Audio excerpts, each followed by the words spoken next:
আসসালামু আলাইকুম আমার প্রিয় ভাই বোনেরা। বেহেশত যেমন পরম সুখের স্থান, দোজখ তার সম্পূর্ণ বিপরীত, চরম দুঃখের স্থান। বেহেশতের অনুপম শান্তির কথা যেমন কল্পনা করা যায় না, দোজখের ভয়াবহ শাস্তি সম্পর্কেও তেমন কল্পনা করা যায় না। দোজখ কি? এই প্রশ্নের উত্তরে আল্লাহ বলেন, নিশ্চয়ই দোজখ একটি ঘাঁটি, আল্লাহদ্রোহীদের জন্য আশ্রয়স্থল। সেখানে তারা যুগ যুগ ধরে অবস্থান করবে। হাদিস শরীফে বর্ণিত আছে, একদিন জিবরাইল আলাইহিসসালাম হুজুর আকরাম সাল্লাল্লাহু আলাইহি সাল্লামের নিকট গমন করলে হজরত নবী করিম সাল্লাল্লাহু আলাইহি সাল্লাম তাকে দোজখের বিবরণ দিতে বললেন।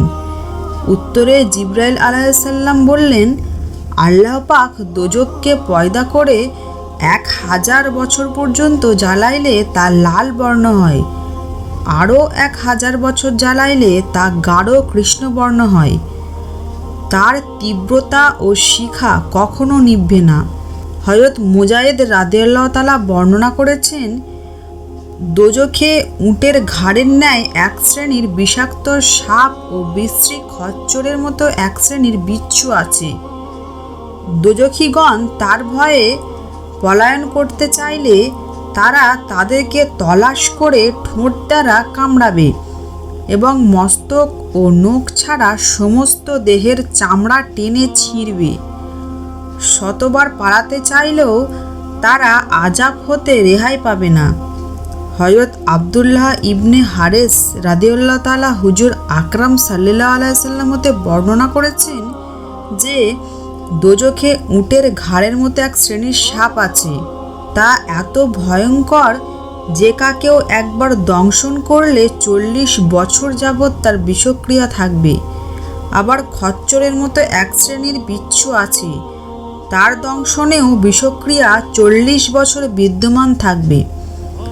হযরত আমামা রাদিয়াল্লাহু তাআলা এজিদ ইবনে ওয়াহাব ও হযরত ইবনে আব্বাস রাদিয়াল্লাহু তাআলা হতে বর্ণনা করেছেন যে হুজুর সাল্লাল্লাহু আলাইহি সাল্লাম বলেছেন, তোমাদের ব্যবহারের আগুন দোজখের আগুনের তুলনায় 70 ভাগের 1 ভাগ তেজ সম্পূর্ণ। দুনিয়ার আগুন পানিতে ধুলে ব্যবহারের উপযোগী থাকে না, আর দুনিয়ার আগুন দোজখের আগুন হতে আল্লাহর নিকট পানাহ চেয়ে থাকে। হাদিস শরীফে আরও আছে, একদা হযরত জিবরাইল আলাইহিস সালামকে আল্লাহ পাক নির্দেশ করলেন, তুমি দোজখের দারোয়ান হযরত মালিক আলাইহিস সালামের নিকট হতে কিঞ্চিত আগুন নিয়ে হযরত আদম আলাইহিস সালামকে ব্যবহারের জন্য দাও। দোজখ থেকে আগুন চাইলে হযরত জিবরাইল আলাইহিস সালামকে মালিক আলাইহিস সালাম বললেন, কি পরিমাণ আগুন আপনি নিতে চান?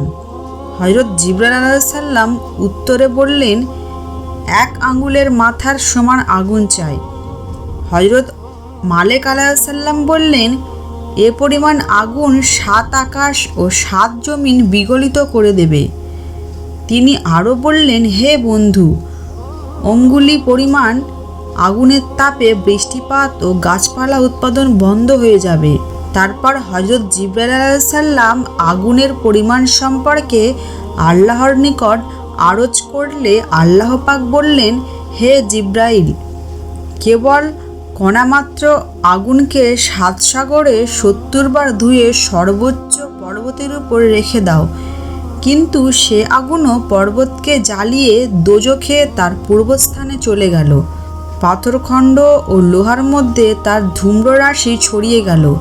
তার পরিত্যক্ত ধূম্ররাশি আজও মানুষের ব্যবহারের উপযোগী আগুন সরবরাহ করতেছে। সুতরাং হে বিশ্ববাসীগণ, ইহা হতে হেদায়েত লাভ করুন।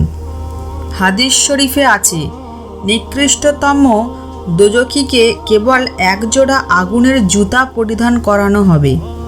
তার তেজে মগজ টকবক করে ফুটে মস্তক বিদীর্ণ করে বের হতে থাকবে এবং পেটের সমস্ত বস্তু গলে বাহনালী দিয়ে গড়িয়ে পড়বে এবং সে ধারণা করবে হয়তো তাকে সবচেয়ে কঠিন আযাব করা হচ্ছে।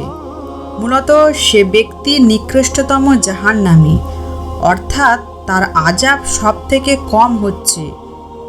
দোজখীরা আযাবের যন্ত্রণায় অস্থির হয়ে দীর্ঘ 40 বছর যাবৎ হযরত মালিক আলাইহিসসালামকে ডাকাডাকি করবে, কিন্তু তিনি নিশ্চুপ থাকবেন। বহুকাল পর তিনি বলবেন, হে দোজখীগণ, চিৎকার ও ডাকাডাকিতে কোনো ফল হবে না। এ আযাব তোমাদেরকে অনন্তকাল ভোগ করতে হবে। আবার তারা আল্লাহর নিকট আরজ করে বলবে, হে আল্লাহ, আমাদেরকে মাফ করুন এবং আযাব হতে মুক্তি দিন। পুনরায় এমন গুনাহ আর করব না। বহুকাল নীরবতার পর বলা হবে, হে দোজখীগণ, কান্নাকাটিতে কোনো ফল হবে না। লাঞ্ছিত ও নির্বাকভাবে আযাব ভোগ করো।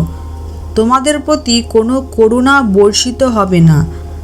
তারপর তারা চিৎকার ও বাক্যালাপ করতে পারবে না। গাধার প্রথম আওয়াজ জাফির এবং শেষ আওয়াজ শাহিক ছাড়া অন্য কোনো আওয়াজ তারা করতে পারবে না। হযরত মালিক আলাইহিসসালাম আল্লাহর শপথ করে বলেছেন, হে নবী, যিনি আপনাকে সত্য নবীরূপে পাঠিয়েছেন তার শপথ, যদি দোজখের একটি কাপড় আকাশ ও পৃথিবীর মাঝখানে লটকিয়ে দেয়া হতো, তবে তার তাপ ও দুর্গন্ধে জগৎবাসী মরে যেত। ওই আল্লাহর শপথ, যিনি আপনাকে সত্য নবী করে প্রেরণ করেছেন, যদি সূচের মাথা পরিমাণ দোজখের আগুন দুনিয়াতে রাখা হতো, তবে সমস্ত পৃথিবী জ্বলে পুড়ে ছারখার হয়ে যেত। ওই আল্লাহর শপথ, যিনি আপনাকে সত্য নবী করে পাঠিয়েছেন, পবিত্র কুরআনে বর্ণিত জিঞ্জিরের 1 হাত পরিমাণও যদি কোনো পর্বতে রাখা হতো, তবে পর্বত ও পৃথিবী জ্বালিয়ে তা 7 তবক জমিনের নিচে নেমে যেত। আর হে নবী, ওই আল্লাহর শপথ, যিনি আপনাকে সত্য নবী করে পাঠিয়েছেন, দোজখীদের আযাবের মতো কাকেও যদি দুনিয়ার মাগরিব প্রান্তে আযাব করা হতো, তবে মাশরিক প্রান্তবাসীগণ তার তাপের প্রচণ্ডতা ও ভয়ঙ্করতায় জ্বলে যেত। দোজখ অতিশয় ভয়ঙ্কর ও ভীষণ গভীর অনুকূল কুণ্ড বিশিষ্ট। লোহা তার জ্বালানি হবে। গরম পানি ও পুঁজ দোজখীদের পানীয় এবং কাতরান নির্মিত বস্ত্র তাদের পরিধেয় কাপড় হবে। কুরআন হাদিস অধ্যয়ন করে জানা যায়, দোজখ হচ্ছে এক ধরনের ঘাঁটি, যা ওত পেতে বসে আছে এই সমস্ত মানুষের জন্যে। পৃথিবীতে যারা ইসলামী আইন কানুনের সাথে বিরোধিতা করেছে, ইসলামকে উৎখাত করার ষড়যন্ত্র করেছে, অস্বীকার করেছে, ইসলামের বিধান ইচ্ছাকৃতভাবে মানেনি, ইসলামের নামে ভণ্ডামি করেছে, মুনাফেকি করেছে, তাদেরকে নিজের উদরে গ্রহণ করার জন্য দোজখ প্রস্তুত হয়ে আছে। এই ভয়ঙ্কর স্থানটা হচ্ছে বিচিত্র রকমের অসহনীয় যন্ত্রণার বিশাল বিভীষিকাময় অগ্নি দীপ্ত কারাগার। এর মধ্যেকার আযাবের কারণে দৈহিক অঙ্গ প্রত্যঙ্গ, এমনকি মানবদেহের মধ্যে অবস্থিত হৃৎপিণ্ড, নাড়িভুঁড়ি, শিরা, উপশিরা, অস্থিমজ্জা ইত্যাদির বিকৃতি ঘটবে। সেখান হতে মুক্তি পাবার বা পালিয়ে যাওয়ার কোনো পথ নেই। ওই দোজখে আযাবের কারণে কোনো দিন মৃত্যু হবে না। আল্লাহ বলেন, আর তুমি কি জানো দোজখ কি? তা শান্তিতেও থাকতে দেয় না, আবার ছেড়েও দেয় না, চামড়া ঝলসিয়ে দেয়। দোজখে মৃত্যু বলে কিছু থাকবে না। কুরআন বলছে, সে মরবেও না, আবার জীবিতও থাকবে না। সেদিন দোজখ প্রচণ্ড ক্রোধে যেন ফেটে পড়তে চাইবে। আল্লাহ বলেন, তারা যখন সেখানে নিক্ষিপ্ত হবে, তখন ক্ষিপ্রতার তর্জন গর্জন শুনতে পাবে এবং উথাল পাথাল করতে থাকবে। ক্রোধ আক্রোশে এমন অবস্থা ধারণ করবে যে মনে হবে প্রচণ্ড ক্রোধে তা ফেটে পড়বে।